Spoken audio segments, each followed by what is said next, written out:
क्या आप जानते हैं बहुत प्रसिद्ध त्योहार है मकर संक्रांति। क्यों मनाई जाती है?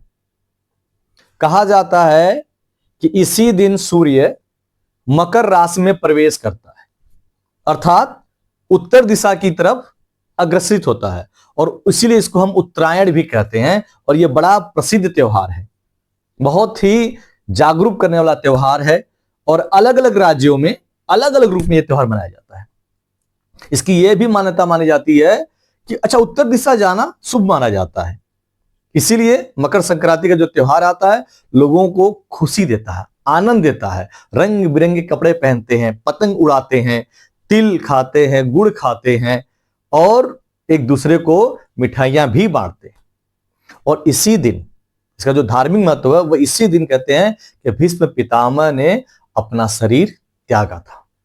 सैया पे, बाड़ों की सैया पे सोने वाले भीष्म पितामह आज ही मकर संक्रांति के ही दिन कहा जाता है, माना जाता है कि उन्होंने अपने शरीर को त्यागा था। इसलिए उस दिन लोग गंगा स्नान करना, दान पुण्य करना शुभ मानते हैं, अच्छा मानते हैं।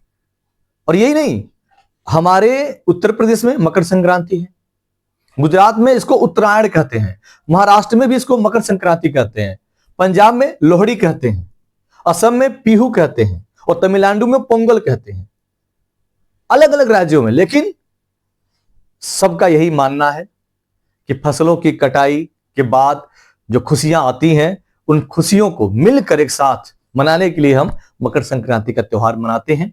और एक बात और जो सबसे महत्वपूर्ण है, अगर ये नहीं जाना, पूरी दुनिया में क्रांति होती है, फ्रांस की क्रांति, रूस की क्रांति, अमेरिका की क्रांति, पर इकलौता हमारा भारत देश है जहां पे होती है मकर संक्रांति, जहां होती है संत क्रांति, यानी प्रेम की क्रांति।